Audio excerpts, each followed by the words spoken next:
তুমি জানো না তোমার মৌত কখন, পৃথিবীর কেউ জানে না তার মৌত কখন। সুতরাং তোমার মৌতটা যেন এমন না হয়, মৌতের পরে এমন রেকর্ড তোমার দুনিয়াতে থাকবে যে রেকর্ডের কারণে তুমি কবরে শুয়ে শুয়ে গুনাহ পাবা, এমন রেকর্ড যেন তোমাদের না থাকে। যুবক, আজকে তোমাদেরকে বলি, তুমি যদি মুসলমানের সন্তান হয়ে থাকো তাহলে আজকে তোমাকে এই চিন্তা করতে হবে, এমন কাজ আমি করব না যেই কাজের জন্য আমাকে মৃত্যু পরবর্তী জীবনে আমাকে গুনাহ পেতেই থাকবো, এই কাজ আমি করব না।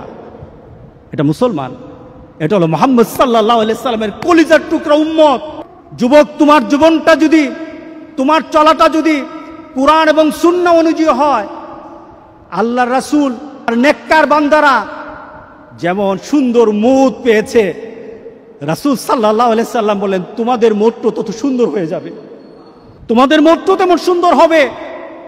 রাসূল সাল্লাল্লাহু আলাইহি সাল্লাম বলতেছেন তুমি দুনিয়াতে যেভাবে চলবা মৌতটাও তেমন হবে। কোনো ধরনের খারাপই যদি তোমার মধ্যে থাকে, তুমি যদি খারাপ নীতিতে চলো, তুমি খারাপ দৃশ্য নিয়ে চলো, তোমার হাতে খারাপ থাকে, তোমার ঘুমের সময় খারাপ জিনিস তোমার সাথে থাকে, তুমি তোমার বন্ধু বান্ধবের সাথে যখন আড্ডা দাও তখন তুমি খারাপ কোনো দৃশ্য নিয়ে তুমি কথা বলো, তুমি তোমার বন্ধু বান্ধবের সাথে যখন কথা বলো তোমার ভিতরে খারাপ চিন্তা থাকে, তোমার মোটটাও তেমন খারাপই মত হবে। এরপর রাসূল সাল্লাল্লাহু আলাইহি সাল্লাম হচ্ছে তোমার মোটটা যেমন তোমাকে উঠানো হবে ওই নীতিতে যেমন ভাবে তুমি মরেছো।